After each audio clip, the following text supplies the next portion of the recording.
Hello family, कैसे हो आप सब? बढ़िया एकदम। तो अब हम लोग अपना तो भैया अब हम लोग अपना जहाँ तक ऑडियो 7 तक पढ़े, ऑडियो 7 पार्ट 2 तक, अब उसके मोस्ट इम्पॉर्टेंट क्वेश्चंस, या ऐसे समझो क्वेश्चंस ही मोस्ट इम्पॉर्टेंट नहीं यार, सारे क्वेश्चन डिस्कस करेंगे उसी चीज़ को क्वेश्चन के फॉर्म में। फिर उसके बाद हम लोग नेक्स्ट पार्ट पर मूव ऑन करेंगे, ठीक है? तो ध्यान से सुनिएगा जो भी है। सबसे पहला क्वेश्चन है कि भूगोल का जनक किसे कहा जाता है? तो हिकैटियस को। किसको? हिकैटियस को। भूगोल को एक अलग अध्ययन शास्त्र के रूप में स्थापित करने का श्रेय निम्न में से किस विद्वान को है? तो इरेटोस्थनीज को। किसको? इरेटोस्थनीज को। भूगोल के लिए ज्योग्राफिका शब्द का सर्वप्रथम किसने उपयोग किया? तो याद रखना, सबसे पहले ज्योग्राफिका नाम इरेटोस्थनीज ने ही किया था। जिन्होंने इसको एक सब्जेक्ट बनाया था, उन्होंने ही इसका नाम ज्योग्राफी का भी रखा था। जियोग्राफी के शब्द शाब्दिक अर्थ के आधार पर भूगोल की परिभाषा क्या है? तो भूगोल की परिभाषा ज्योग्राफी के शाब्दिक अर्थ के आधार पर यह है कि भूगोल वह विज्ञान है जो पृथ्वी के धरातल का अध्ययन करता है। ठीक है। उसके बाद भूगोल को केंद्र मानकर अध्ययन करने वाला विज्ञान है। इसको किसने कहा? तो याद रखना, वारेनियस ने। भूगोल भूतल का अध्ययन है। किसने कहा? कांट ने। भौगोलिक विचारधाराओं में नवनियतिवाद मतलब नए चीजें का विचारधारा का प्रवर्तक कौन है? तो ग्रिफिथ टेलर हैं। वर्तमान भूत की कुंजी है, ये किसका कथन है? ये है जेम्स हटन का। स्थल रूप संरचना प्रक्रम तथा अवस्था का प्रतिफल होता है, यह कथन किसका है? W.M. डेविस का। यदि इतिहास कब का वैज्ञानिक अध्ययन प्रस्तुत करता है? तो भूगोल वेयर मतलब कहाँ का वैज्ञानिक एवं तार्किक अध्ययन प्रस्तुत करता है। ये किसने कहा? कार्ल सावर ने। किसने कहा? कार्ल सावर ने। ठीक है। उसके बाद भू आकृति विज्ञान, जिसे हम कहते हैं जियोमॉर्फोलॉजी, इसके जन्मदाता कौन है? तो इसके जन्मदाता है, याद रखना, पेशेल। कौन है? पेशेल। आगे चलें। रुको और जाओ नियतिवाद, स्टॉप एंड गो डिटर्मिनिज्म की विचारधारा के प्रतिपादक कौन हैं? तो याद रखना, इसके प्रतिपादक हैं ग्रिफिथ टेलर। कौन है? Griffith Taylor. उसके बाद आपके भूगोल को मानव पारिस्थितिकी के रूप में परिभाषित करने वाला विद्वान कौन है? तो याद रखना, ये हैं H.H. बैरोज। अगला है कि आपका गणितीय भूगोल का प्रारंभकर्ता निम्न में से कौन है? थेल्स। कौन है? थेल्स। गणितीय भूगोल का प्रारंभकर्ता कौन है? थेल्स, जो 1/2 डिग्री ये सब आता है। ठीक है। उसके बाद आपका आता है, चूंकि मानव पृथ्वी पर निवास करता है अतः पृथ्वी पर निर्भर है, कथन किसका है? जीन ब्रूंस का। किसका? जीन ब्रूंस का। उसके बाद चलो आगे है क्षेत्रीय भूगोल का पिता निम्न में से किस भूगोलवेत्ता को कहा जाता है? Karl Ritter. क्षेत्रीय मतलब एरिया, अपने अपने एरिया वाइज को। मानव भूगोल का संस्थापक निम्न में से किसे कहा जाता है? तो याद रखना, ये कार्ल रिटर को ही कहा जाता है।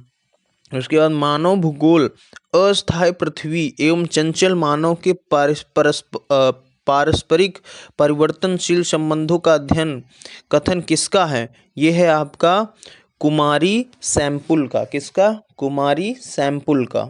अब हम लोग अगले टॉपिक पर चलेंगे, जो कि हमारा ऑडियो 7 में ही है, और उसका टॉपिक है सौरमंडल। अभी तक हम लोगों ने कौन सा ज्योग्राफी में क्या किसको कौन सा टॉपिक कहा था, तो ये चीज़ें हमने देखा।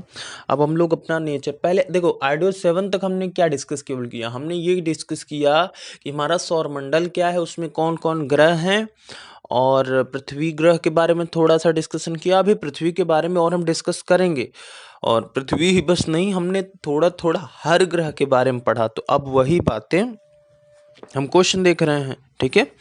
तो याद रखना, सौर प्रणाली की खोज किसने की थी? कापरनिकस ने। मतलब 8 ग्रह हैं, ये सब चीजें किसने खोजा था? कापरनिकस ने। सूर्य के चारों ओर घूमने वाले खगोलीय पिंड जो छोटे छोटे वो क्या हैं, ग्रह हैं। जैसे एक पृथ्वी ग्रह है। किसी ग्रह के चारों ओर परिक्रमा करने वाले छोटे आकाशीय पिंड को क्या कहते हैं, उपग्रह। ये तो पता ही है। ग्रहों की गति का नियम किसने बनाया, तो ग्रह जो मूव करते हैं ये कैपलर लॉ, कैपलर ने तो बनाया था। सूर्य के चारों ओर घूमने वाले ग्रहों की कुल संख्या 8 है। ठीक है। अगर कोई कहे कि सूर्य से दूरी बढ़ते हुए क्रम का बताओ, तो सबसे पहले बुध, फिर शुक्र, फिर पृथ्वी, फिर मंगल, फिर बृहस्पति, फिर शनि, फिर अरुण, फिर वरुण। आगे चलें। पृथ्वी से बढ़ती दूरी के अनुसार ग्रहों को निम्न में से, बढ़ती दूरी तो मतलब शुक्र, मंगल, बुध, बृहस्पति। ठीक है। अब आगे बढ़ते हैं। आकार के अनुसार तो बृहस्पति सबसे बड़ा, फिर शनि, फिर अरुण, फिर वरुण, फिर पृथ्वी, फिर शुक्र, फिर मंगल, फिर बुध। निम्न में से सौरमंडल का भाग नहीं है। निहारिका सौरमंडल का कहाँ है? निहारिका तो एक पूरा का पूरा हमारा वो है ना, मतलब गैलेक्सी। तारामंडल क्या है? तो देखो, तारामंडल मतलब ऐसे तारों की आकाश में एक विशेष आकृति जो पृथ्वी से दूर है, नहीं हो सकते, तो उसी को कहते हैं तारामंडल। क्या कहते हैं? तारामंडल। ठीक है।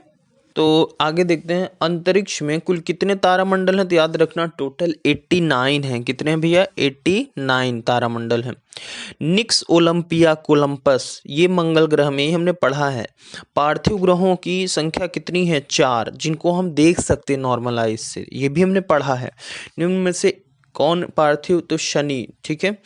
बाह्य ग्रह या बृहस्पति सदृश ग्रहों की संख्या कितनी है? 4। बृहस्पति सदृश ग्रहों की सम्मिलिति नहीं है। तो देखो, शनि, अरुण, वरुण और हैं, लेकिन मंगल बृहस्पति सदृश ग्रहों में सम्मिलित नहीं है। निम्नलिखित में से किन 2 ग्रहों को छोड़कर शेष सभी ग्रह सूर्य के चारों ओर वामावर्त, मतलब वामावर्त का मतलब होता है राइट हैंड साइड में घूमते हैं?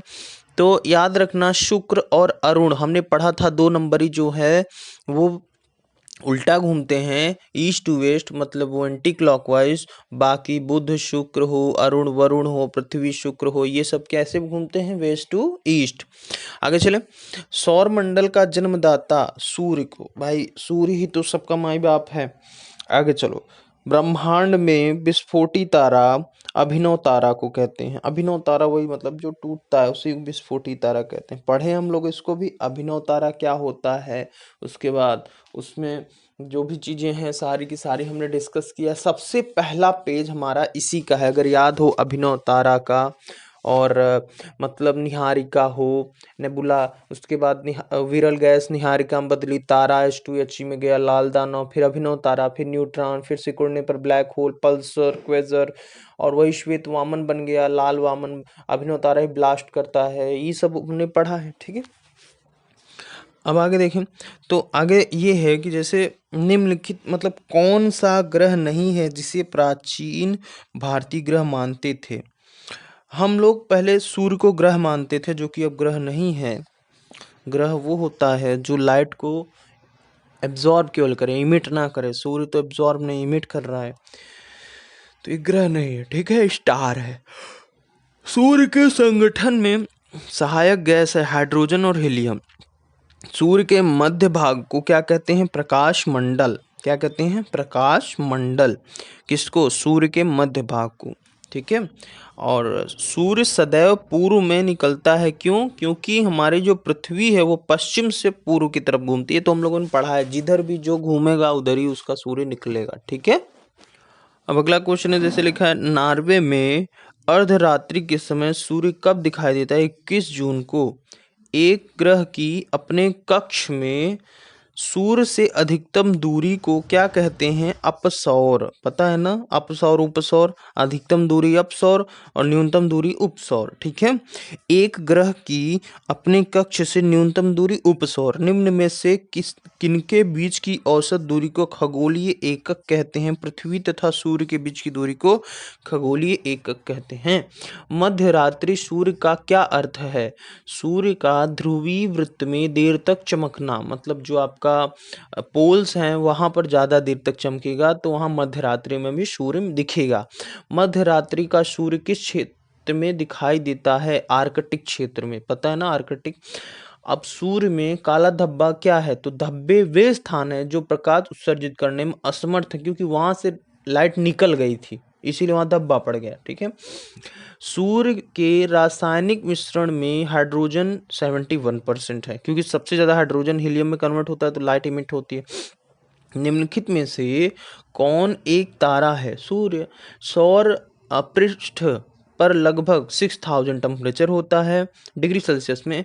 सूर्य की सतह पर हाइड्रोजन के अलावा दूसरा कौन तत्व बहुत ज्यादा पाया जाता है? हीलियम। हाइड्रोजन ही तो हीलियम कन्वर्ट होता है तो हीलियम ही पाया जाएगा। सूर्य प्रकाश धरती पर पहुंचने में 8.3 सेकंड लगता है, याद रखना। सूर्य के सबसे पास कौन सा ग्रह है? बुध है। बुध नक्षत्र में एक वर्ष में दिनों की संख्या कितनी है? 88। किस ग्रह में चंद्रमा की तरह कलाएं होती हैं? बुध। निम्नलिखित में से कौन से ग्रहों के चारों ओर घूमने वाले उपग्रह नहीं हैं? बुध और शुक्र के पास, बेचारे के पास कोई उपग्रह नहीं है। निम्नलिखित में से कौन सा ग्रह सूर्य की चक्कर सबसे कम समय में लगाता है? तो बुध। सबसे तीव्र गति से सूर्य का चक्कर लगाने वाला ग्रह बुध है। और निम्नलिखित में से किस ग्रह की परिभ्रमण, मतलब अपनी एक्सिस पर घूमना, जिसे रोटेशन बोलते हैं, सबसे अधिक है? बुध की ही है। और निम्नलिखित में से किस ग्रह का अक्षीय झुकाव, मतलब एंगल, सबसे ज्यादा है? बुध का। ठीक है। और उसके बाद देखें तो चंद्रमा के सदृश दिखाई देने वाला ग्रह है बुध, चंद्रमा की तरह दिखाई देता है। सौर मंडल का कौन सा ग्रह लगभग पृथ्वी जितना बड़ा है? वो है शुक्र। और निम्नलिखित में से किस ग्रह को पृथ्वी की बहन शुक्र को ही कहा जाता है? किस ग्रह को शाम का तारा शुक्र ही कहा जाता है? ठीक है। तो अब हम लोग आगे देखते हैं कि सबसे चमकीला ग्रह शुक्र है। सूर्य तथा पृथ्वी के निकटतम ग्रह क्रमशः कौन से हैं? बुध तथा शुक्र। और यूरोपवासी किस ग्रह की पूजा देवी के रूप में करते हैं? शुक्र को। सौर मंडल का सबसे गर्म ग्रह शुक्र है। पृथ्वी के सर्वाधिक निकट कौन सा ग्रह है? शुक्र है। निम्नलिखित में से किस एक को भोर का तारा शुक्र को ही कहा जाता है? निम्नलिखित ग्रहों में से सौंदर्य का देवता शुक्र को ही कहा जाता है। सुपरनोवा क्या है? एक मृतप्राय तारा। याद रखना, सुपरनोवा एक डेड स्टार है। ठीक है। जैसे कि हम लोगों ने पढ़ा है अभी कि हमारा जो अभिनव तारा होता है वो अगर अभिनव में कन्वर्ट हुआ, जिसका मास 1.44 इंटू मास ऑफ सन, मतलब जिसका हमने पढ़ा था ना कि वो एस चंद्रशेखर सीमा से ज़्यादा होगा तो वहाँ पर दिक्कत हो जाएगी, और अगर लेस हुआ तो वो श्वेत वामन और नॉर्मल, तो यही विस्फोटक तारा होते हैं, अभिनव तारा। और हमने यही पढ़ा है कि ये मतलब स्टार एक तरह से इसमें कन्वर्ट हो गया श्वेत वामन में, तो वो मृत प्राय पाया गया। उत्तरी ध्रुव की खोज किसने की? रॉबर्ट पियरी ने। नॉर्थ पोल को, साउथ पोल सबसे पहले व्यक्ति एमंडसेन पहुंचे थे। पृथ्वी के सबसे निकटतम खगोलीय पिंड, सबसे पास में चंद्रमा है, वो तो है ही। और उसके बाद पृथ्वी की आकृति सर्वोत्तम ढंग से किस शब्द में स्पष्टीकरण? तो याद रखना, देखो इसे ना लध्वक्ष गोलाभ बोल सकते हैं। क्या बोल सकते हैं? लध्वक्ष गोलाभ। ठीक है। पृथ्वी सूर्य के परितः, मतलब चारों तरफ, परितः मतलब अपनी अकक्षा में लगभग किस गति से चक्कर लगाती है? तो 1 डिग्री प्रतिदिन की गति से चक्कर लगाती है। याद रखना, 1 डिग्री प्रतिदिन, मतलब सूर्य के कंपैरिजन में वो उसका 1 डिग्री प्रतिदिन चक्कर लगाती है। कौन? पृथ्वी मैया। ठीक है। सूर्य के चारों ओर पृथ्वी के परिभ्रमण की चाल अधिकतम होती है जब पृथ्वी सूर्य के निकट होती है। याद रखना, जब पास में होती है तो तेज होता है, जब दूर होती है तो स्लो हो जाता है। पृथ्वी के परिभ्रमण की गति 27 किलोमीटर पर मिनट है। 27 किलोमीटर पर मिनट। क्या? पृथ्वी के परिभ्रमण मतलब कि अपनी एक्सिस पर घूमने की गति जो है वो कितनी है? 27 किलोमीटर पर मिनट। मतलब हम लोग, हमारी पृथ्वी मैया 1 मिनट में 27 किलोमीटर क्या करती हैं? घूम जाती हैं। यही बात है ना, परिभ्रमण। ठीक है, समझ में आया? आगे बढ़े। अब देखो ध्यान से सुनना आगे। ठीक है। अब परिभ्रमण मतलब पृथ्वी के भ्रमण की गति, सॉरी मूव करने की गति, वो जो चल रही है सूर्य की तरफ, वो 27 किलोमीटर पर मिनट। अब भूमध्य रेखा पर पृथ्वी का व्यास लगभग, भूमध्य मतलब समझ रहे हो ना, हॉरिजॉन्टल, वो है आपका 12,800 किलोमीटर, 12,800 किलोमीटर। ठीक है, तो भाई अब ध्यान से सुनना। सूर्य की परिक्रमा के दौरान पृथ्वी सूर्य से अधिकतम दूरी किस महीने में होती है? तो याद रखना जुलाई में। किस महीने में? जुलाई। इसीलिए याद हो तो जुलाई का मंथ में दिन बड़ा होता है, क्योंकि दूरी ज़्यादा है, तो सन की रेज क्या होंगी? देखो सन की रेज चाहे जितना हो, दूरी कम हो ज़्यादा उस पर नहीं डिपेंड करती, क्योंकि सन बहुत बड़ा है, लेकिन दूर होने के कारण वो रिवॉल्व धीरे करती है, इसीलिए ज़्यादा दिन तक रहता है। ठीक है, अब आगे चलते हैं। पृथ्वी का उपसौर जनवरी में आता है। ठीक है, उपसौर, इसीलिए पृथ्वी पास में रहती, तेजी घूम जाती है। तारे पूर्व से पश्चिम किस कारण से? क्योंकि पूर्व से पश्चिम से पूर्व घूम रही है, मतलब तारे पूर्व से पश्चिम में किस कारण ज़्यादा दिखते हैं? तो इसका मतलब आंसर है कि पृथ्वी पश्चिम से पूर्व की ओर घूम रही है, तो इसीलिए तारे हमें पूर्व से पश्चिम की ओर दिखते हैं। ठीक है, आगे देखें।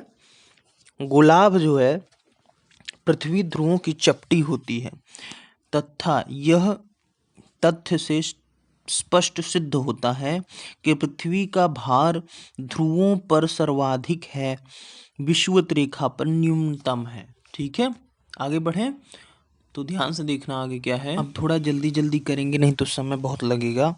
पृथ्वी अपने अक्ष पर पूर्व से पश्चिम से पूर्व घूमती है। आकार की दृष्टि से सौरमंडल में पृथ्वी का कौन सा स्थान है? 5वां। किस ग्रह को नीला ग्रह भी कहते हैं? पृथ्वी स्थित है शुक्र एवं मंगल के बीच में। किस दिन किस दिन पृथ्वी सूर्य के सबसे निकट होती है? 3 जनवरी को।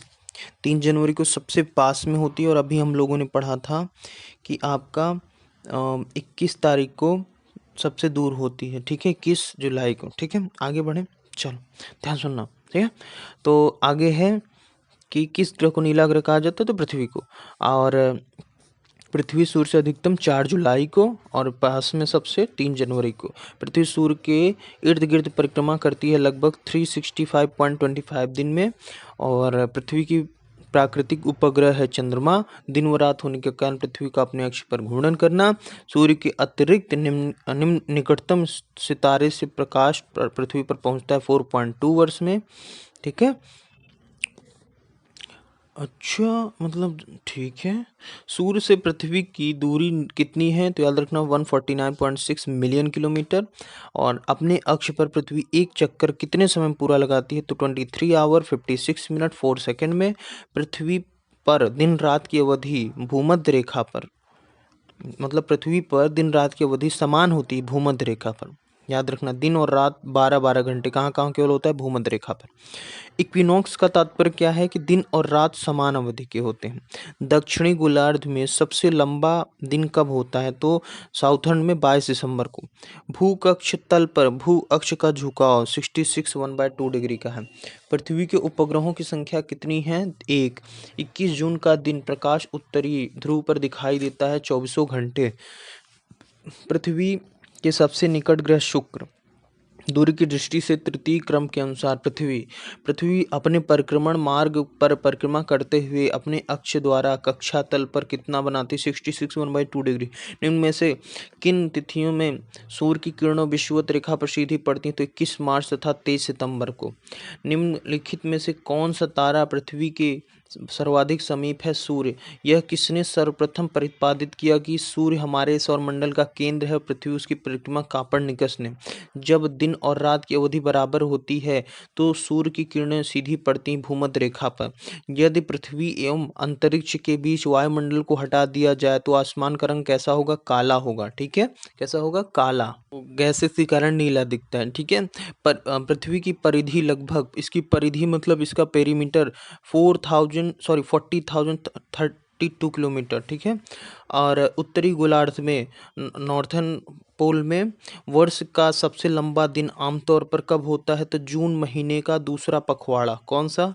जून महीने का दूसरा पखवाड़ा क्या होता है? सबसे मतलब आपका लंबा दिन क्या होता है? सबसे लंबा दिन। ठीक है, जून महीने का पखवाड़ा। ठीक है, आगे बढ़े तो आगे हमारा क्या है, ध्यान से सुनना। आगे हमारा है कि किस तिथि को उत्तरी गोलार्ध में सबसे छोटा दिन होता है? तो 22 दिसंबर को उत्तरी गोलार्ध में सबसे छोटा दिन होता है। ध्रुवों पर दिन की अवधि होती है 6 माह। ठीक है, 6 माह दिन, 6 माह रात। निम्नलिखित में से किस ग्रह का औसत घनत्व सबसे अधिक है? तो पृथ्वी का डेंसिटी सबसे ज्यादा है। किसने सबसे पहले पृथ्वी को परिधि को मापा था? तो इरेटोस्थनीज ने। पृथ्वी की ध्रुवीय व्यास उसके विषुवतीय व्यास से कितना कम है? 43 किलोमीटर। पृथ्वी का विषुवतीय व्यास लगभग 12,750 किलोमीटर। पृथ्वी को उसके काल्पनिक अक्ष पर घूमने को क्या कहते हैं? घूर्णन। और पृथ्वी की अपनी कक्षा में गति पश्चिम से पूर्व। पृथ्वी तथा सूर्य के सर्वाधिक दूरी कौन दौरान होती है? अपसौर के दौरान। ऋतुएं निम्नलिखित किस कारण होती हैं? सूर्य के चारों ओर पृथ्वी का परिक्रमण करने के कारण। पृथ्वी के आकार में छोटा ग्रह शुक्र और मंगल से आकार में छोटा शुक्र और मंगल। निम्न में से किसने पहली बार पृथ्वी गोल है कहा था? एरिस्टोटल ने। पृथ्वी की धुरी झुकी हुई है। पृथ्वी के अतिरिक्त किस ग्रह का वायुमंडल पाया जाता है? मंगल में। और लाल रंग का दिखाई देने वाला ग्रह मंगल है। पृथ्वी के अतिरिक्त किस ग्रह पर ऋतु परिवर्तन संभव है? मंगल पर। पृथ्वी के अतिरिक्त किस ग्रह पर मानव उपस्थिति का संभवता है? मंगल पर। और प्रथम बार मंगल पर उतरने वाले अंतरिक्ष यान पाथफाइंडर था। और किसने पृथ्वी के अलावा अन्य जीवन का संभावना है क्योंकि वहां पर्यावरण जीवन के लिए अनुकूल है? मंगल। एक ग्रह के दिन का मान और उसके अक्ष का झुकाव लगभग पृथ्वी के दिन के मान और अक्ष के झुकाव मंगल के विषय में है। सौर मंडल का सबसे छोटा उपग्रह डिमोस है। रात्रि के आकाश में कौन सा ग्रह लाल दिखाई देता है? मंगल। सौर मंडल में सबसे बड़ा ग्रह बृहस्पति है। बृहस्पति ग्रह का पर लाल धब्बे किस संकेत के सूचक हैं? अशांत बादल के। यूएसए ने किस ग्रह की खोज के लिए गैलीलियो नामक अंतरिक्ष यान भेजा था? बृहस्पति ग्रह की खोज के लिए। और मैगलन अभियान किस ग्रह से संबंधित है? बृहस्पति से। शुमेलकर लेवी 9 धूमकेतु किस ग्रह से टकराया था? बृहस्पति से। सूर्य के इर्द गिर्द परिक्रमा में निम्न में से कौन सा ग्रह अधिकतम समय लेता है? बृहस्पति। सौर मंडल का सबसे बड़ा उपग्रह निम्नलिखित में से कौन है? गैनीमेड। निम्नलिखित ग्रहों में से किसके चारों ओर वलय है? वलय मतलब वही रिंग। तो शनि के पास भी है, बृहस्पति के पास भी है। तो बृहस्पति शनि के पास है। ठीक है। नासा के किससे संबंधित मिशन का नाम जूनो है बृहस्पति से। सौर मंडल के बड़े उपग्रहों में से एक टाइटन निम्न में से किसका उपग्रह है? शनि का। शनि ग्रह पर वायुमंडल में निम्नलिखित में से कौन सी गैस अधिक मात्रा में? Methane gas. और शनि ग्रह का सर्वप्रथम किस खगोल शास्त्री ने देखा था? तो याद रखना गैलीलियो ने। नंगी आंखों से द्वारा देखने वाला सबसे दूर ग्रह कौन है? शनि। शनि ग्रह के चारों ओर पाए जाने वाले वलयों की संख्या 7 है। निम्नलिखित में से किस ग्रह का घनत्व सबसे कम है? तो शनि का। सौरमंडल का दूसरा सबसे बड़ा ग्रह शनि है। सचुरन ग्रह का सबसे बड़ा उपग्रह टाइटन है। निम्नलिखित में से किस ग्रह के चारों ओर स्पष्ट वलय हैं? शनि। और यूरेनस की खोज किसने की थी? हर्शेल ने। कौन सा ग्रह सर्वाधिक गैसों से घिरा हुआ है? यूरेनस। यूरेनस में कितने उपग्रह हैं? 27। पश्चिम की ओर भ्रमण करने वाला ग्रह है अरुण, ओबेरॉन, टाइटेनिया, एरियल, अम्बरियल और मिरांडा। ये पांचों किस ग्रह के उपग्रह हैं? अरुण के। अपनी धुरी पर सूर्य की ओर अधिक झुकाव के कारण निम्न में से कौन सा ग्रह लेटा हुआ है? तो अरुण सबसे ज्यादा लेटा हुआ है। यूरेनस सूर्य के चारों ओर एक चक्कर कितने वर्षों में लगाता है? 84 वर्षों में। अन्य ग्रहों की अपेक्षा विपरीत दिशा में घूमने वाला ग्रह कौन है? तो यूरेनस अपोजिट घूमता है। ठीक है, हमने ये पढ़ा है। आगे देखो, कौन सा ग्रह हरे प्रकाश को उत्सर्जित करता है? वरुण। सौर परिवार के निम्न ग्रहों में से कौन सा ग्रह सबसे अधिक ठंडा ग्रह है तो नेपच्यून। किस गैस की उपस्थिति के कारण वरुण ग्रह हरे रंग का दिखाई देता है? मीथेन। निम्नलिखित में से कौन से दो ग्रह सहोदर भाई, अरुण और वरुण को सहोदर भाई कहते हैं? अब आगे देखते हैं, ठीक है। तो आगे देखते हैं, सौरमंडल का सबसे छोटा ग्रह बुध। निम्न में से कौन सा ग्रह पृथ्वी और सूर्य के सर्वाधिक दूरी पर स्थित है? नेपच्यून। वैसे ये ग्रह नहीं रह गया है। वर्ष दीर्घतम होता है नेपच्यून पर। और सौरमंडल का बाह्यतम ग्रह कौन सा है? नेपच्यून। प्लूटो की खोज 1930 में निम्न में से किस खगोल यज्ञ ने किया था? तो याद रखना, क्लाइड टैमबैग ने 1930 में प्लूटो की खोज की थी। निम्नलिखित में से किस आकाशीय पिंड को परिक्रमण और भ्रमण दोनों में बराबर समय चंद्रमा का? कौन सा खगोलीय पिंड रात की रानी कहलाता है? चंद्रमा। पृथ्वी से दिखने वाली चंद्रमा की सतह 59% केवल। क्लैविस निम्नलिखित में से क्या है? चंद्रमा पर स्थित सबसे बड़ा क्रेटर। और पृथ्वी एवं चंद्रमा के बीच स्थित अंतरिक्ष में को किस नाम से जाना जाता है? शिशुलनर। क्या कहते हैं? पृथ्वी एवं चंद्रमा के बीच स्थित अंतरिक्ष को किस नाम से जानते हैं? शिशुलनर। क्या? शिशुलनर। निम्नलिखित में से कौन सा ग्रह सूर्य का नहीं है? चंद्रमा का। ठीक है,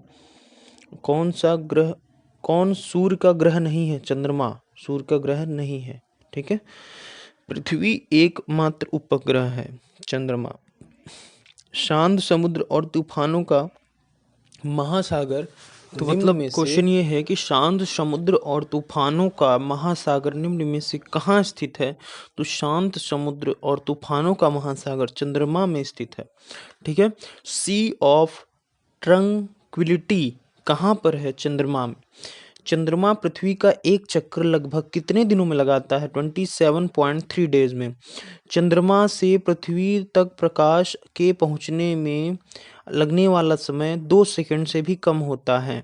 निम्नलिखित में से किस आकाशीय पिंड को पृथ्वी पुत्र कहा जाता है? चंद्रमा। ठीक है, और बृहस्पति का द्रव्यमान लगभग, याद रखना, बृहस्पति का द्रव्यमान सूर्य के द्रव्यमान से का 1000वां भाग है। ठीक है, आगे बढ़ते हैं।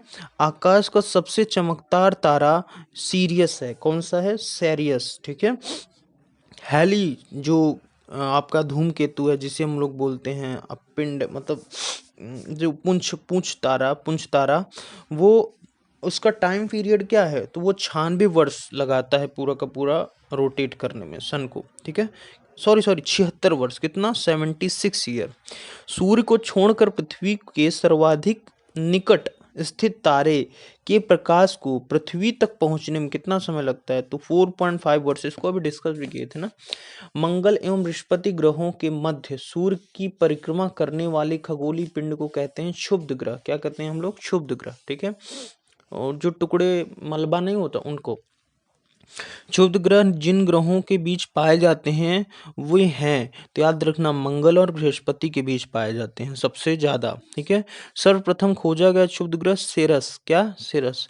धूमकेतु की पुच्छ सूर्य से परे दिष्ट होती है। धूमकेतु की पुच्छ सूर्य से, पूंछ जो है सूर्य से अपोजिट में होती है। क्यों?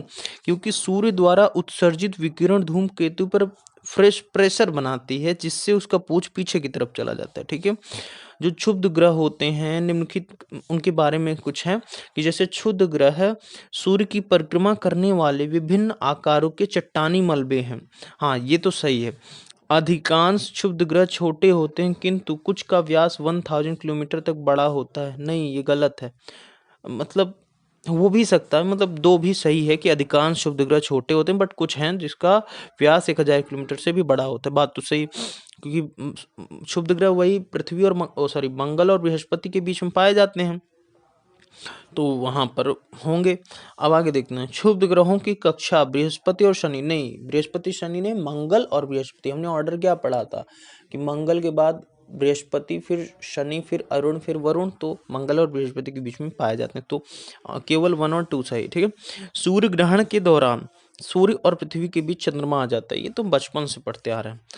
और सूर्य ग्रहण के समय सूर्य का कौन सा भाग दिखाई देता है? कोरोना, हमको कोरोना दिखाई देता है। ठीक है, सूर्य ग्रहण निम्नलिखित में से किस स्थिति में होता है? जब पृथ्वी और सूर्य के बीच में चंद्रमा आ जाता है। सूर्य ग्रहण की स्थिति पाई जाती है, याद रखना, जब चंद्रमा और सूर्य पृथ्वी के बीच आ जाते हैं या जब अमावस्या का दिन होता है, क्योंकि उस दिन रात हो जाती है तो सूर्य ग्रहण ही तो लगता है। जब एक कैलेंडर वर्ष में, ठीक है, जब एक कैलेंडर वर्ष में अधिक से अधिक कितने ग्रहण आ सकते हैं? तो 7 बार आ सकते हैं। याद रखना, मैक्सिमम ग्रहण जो लगेगा 7 बार ही लगेगा। डायमंड रिंग की घटना क्या होती है? कि सूर्य ग्रहण के दिन जो होता है वो डायमंड रिंग, जो कोरोना की तरह चमकता है, वो डायमंड रिंग कहलाता है एक्चुअल में। और ये आपका सिजगी क्या होता है? सिजगी मतलब सूर्य, पृथ्वी और चंद्रमा एक सीध हो जाए तो उसे सिजगी कहते हैं। ये हम डिस्कस किए हैं यार वैसे। चंद्र ग्रहण का कारण, जब सूर्य और चंद्रमा के बीच पृथ्वी आ जाए तो चंद्र ग्रहण लग जाता है, ठीक है। चंद्र ग्रहण घटित होता है पूर्णिमा के दिन, क्योंकि फिर उस दिन क्या होगा? उस दिन यहाँ पर रात को, रात भर मतलब सूर्य और चंद्रमा के बीच पृथ्वी आ जाती है, तो पृथ्वी पर पूरी की पूरी रेज आती हैं, तो उस दिन क्या लगता है? पूर्णिमा, ठीक है। आगे देखें। अब देखो, ध्यान सुनना। अगर कोई कहे कि सौर मंडल का सबसे छोटा ग्रह, तो हमको पता है सबसे छोटा ग्रह हमारा क्या है? बुध है। और सौर मंडल का सबसे बड़ा ग्रह, ये भी हमें पता है, हमारा बृहस्पति है। और सौर मंडल का दूसरे नंबर का ये हमारा है शुक्र, और सूर्य से सबसे दूर नेपच्यून, ठीक है। निम्नलिखित में से किसे सूर्य शुक्र ग्रह कहते हैं? तो वीनस को।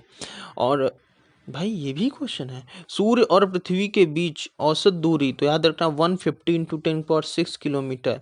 ग्रह क्या है? ऐसे अप्रकाशमान पिंड जो टिमटिमाते नहीं हैं, उन्हें हम ग्रह कहते हैं। निम्नलिखित में से कौन से ग्रह के सर्वाधिक प्राकृतिक उपग्रह अथवा चंद्र हैं? तो शनि के सबसे ज्यादा प्राकृतिक उपग्रह हैं। मंगल की परिक्रमा कक्षा में जाने वाले प्रथम एशियाई देश का नाम बताइए? तो वो है भारत। मंगल की परिक्रमा कक्षा में जाने वाले प्रथम एशियाई देश भारत है, ठीक है। तो देखते हैं, और ठीक है, आगे देखते हैं हम लोग। निम्नलिखित को आकार के अनुसार घटते हुए क्रम में लगाइए। भाई बृहस्पति, यूरेनस, पृथ्वी, शनि का आकार बताना है। तो सबसे ज्यादा बृहस्पति का, फिर उसके बाद शनि का, फिर उसके बाद यूरेनस का, फिर उसके बाद पृथ्वी का, ठीक है। पृथ्वी की यमज नक्षत्र मतलब ट्विन प्लैनेट शुक्र को, यार कितनी बार, सूर्य के बाह्यतम परत को कहते हैं कोरोना। एक ग्रह को अपनी कक्षा में सूर्य से न्यूनतम दूरी को कहते हैं उपसौर। अयनांत तथा विषुव के संबंध में दिए गए जोड़ों को मिलाए तो 23 सितंबर उत्तरी ध्रुव में होता है, ठीक है, सबसे ज्यादा उस दिन होता है। अगला क्वेश्चन है, उत्तरी गोलार्ध मतलब आपका नॉर्थ पोल में संबंध में है कि क्या सही है क्या गलत है? तो याद रखना, बसंत विषुव 21 मार्च को होता है नॉर्थ पोल में, और आपका शरद विषुव 23 सितंबर को होता है नॉर्थ पोल में। याद रखना इस बात को। निम्न में से किस वैज्ञानिक ने यह सिद्ध किया है कि सूर्य के चारों ओर प्रत्येक नक्षत्र का मार्ग दीर्घ वृत्ताकार है? तो केपलर ने ही ये प्रूफ किया था, ठीक है। दीर्घ वृत्ताकार मतलब क्या है? मतलब प्लैनेटरी मोशन वाला, एक तरह से बोल सकते ओवल शेप, ठीक है। सौर मंडल का हेलियोसेंट्रिक मॉडल सर्वप्रथम किसके द्वारा दिया गया? कोपरनिकस के द्वारा। ब्लू मून क्या होता है? कि महीने में आने वाला दूसरा पूरा चांद, ठीक है। ट्राइटन किस ग्रह का उपग्रह है? नेपच्यून का। प्लूटो के चांद का नाम क्या है? चेरॉन। उर्सा मेजर तथा बिग बियर एक प्रकार का नक्षत्र मंडल है, ठीक है, हमारे एक प्रकार का क्या है? नक्षत्र मंडल है। उर्सा मेजर, उर्सा माइनर और बिग बियर। अब हमारे सौर मंडल के निम्नलिखित में से किस ग्रह का द्रव्यमान न्यूनतम है? बुध का सबसे कम मास है। सूर्य के सबसे निकटवर्ती 4 ग्रह पार्थिव ग्रह कहलाते हैं, ठीक है। कौन सा ग्रह सल्फ्यूरिक एसिड के घने सफेद और पीले बादलों से बना है? तो सल्फ्यूरिक एसिड से बना हुआ शुक्र ग्रह, इसलिए चमकीला ग्रह कहलाता है वो। और आगे देखते हैं हम लोग, ठीक है। तो आगे क्या है कि सौर मंडल में ग्रहों के अनुसार में बुध और पृथ्वी के बीच कौन सा ग्रह आता है? शुक्र, ठीक है। निम्नलिखित में से किस ग्रह का डेंसिटी सबसे ज्यादा है? तो अगर बुध शुक्र पृथ्वी और बृहस्पति में पूछेगा तो सबसे ज्यादा डेंसिटी पृथ्वी की है, ठीक है। संपूर्ण पृथ्वी पर दिन और रात कब बराबर होता है? विषुव के दिन। और अभी हमने डिस्कस भी किया था कि विषुव का दिन क्या होता है, तो 21 मार्च होता है, ठीक है। अब एपिलियन की परिघटना के दौरान पृथ्वी और सूर्य के बीच की अनुमानित दूरी 152 मिलियन किलोमीटर, ठीक है। अब सेरिका प्रतिवर्ष के आसपास पृथ्वी सूरज के करीब सबसे करीब होती है 3 जनवरी को। मतलब हमारी पृथ्वी 3 जनवरी को सूर्य के सबसे पास होती है, तभी तो वहाँ उपसौर अपसौर वाला कंडीशन होता है। अभी हम लोग डिस्कस भी किए थे 3 जनवरी 4 जुलाई, ठीक है। अब निशाकाश रात्रि आकाश में चमकने वाले पिंडों को किस नाम से जाना जाता है? तो खगोलीय पिंड। क्या? खगोलीय पिंड। निम्नलिखित में से कौन सा बौना ग्रह मुख्य क्षुद्र ग्रह पेटी में स्थित है? साइरस। निम्न में से कौन सा कथन पृथ्वी के गति के संदर्भ में सत्य है? तो कथन कुछ ऐसे हैं कि पृथ्वी के पहला वाला पृथ्वी की अपनी धुरी मतलब अपनी एक्सिस पर पश्चिम से पूर्व, ये तो सही है। दूसरा कथन है कि पृथ्वी के सूर्य के चारों ओर चक्कर लगाने के कारण धरती पर रात व दिन, ये गलत है। दूसरा गलत है। पृथ्वी अपनी धुरी पर पश्चिम से पूर्व नहीं, वो अपनी एक्सिस पर राइट हैंड मतलब ऐसे घूमते ना अपोजिट में, तो अपनी धुरी पर तो वो आपका मतलब गलत है, दोनों गलत है, क्योंकि अपनी धुरी पर वो एंटी क्लॉकवाइज घूमती है और सन पर आपका पश्चिम से पूर्व घूमती है, सन के चारों तरफ पश्चिम से पूर्व, ठीक है। अगला देखते हैं कि पृथ्वी का जो शेप है और उसकी जो साइज है उस पर होने वाली एक सामूहिक चर्चा में 3 विद्यार्थियों ने निम्नलिखित में से विचार व्यक्त किया कि पहले विद्यार्थी ने कहा कि पृथ्वी की आकृति मूलतः चपटा है, गुलाब है। दूसरे ने कहा पृथ्वी की ध्रुवीय व्यास, आपका जो ध्रुवीय व्यास है विषुवतीय व्यास से अधिक है। ध्रुवीय व्यास जो है वो विषुवतीय व्यास से अधिक है। तो ये तो गलत है यार, ध्रुवीय व्यास ज़्यादा है, विषुवतीय कम है, उल्टा बोल दिया विद्यार्थी 2 ने। और विषुवतीय क्षेत्र में विद्यमान उभार पृथ्वी के परिक्रमण के कारण है। ना ना ना, उभार वो सन की रेज के कारण। तो आंसर होगा पहला वाला केवल सही है, जिसने बताया था कि चपटा गुलाब है। तो अब हम लोग का इस टॉपिक का ये क्वेश्चन हो गया। अब हम लोग आगे देखते हैं अगला टॉपिक, ठीक है।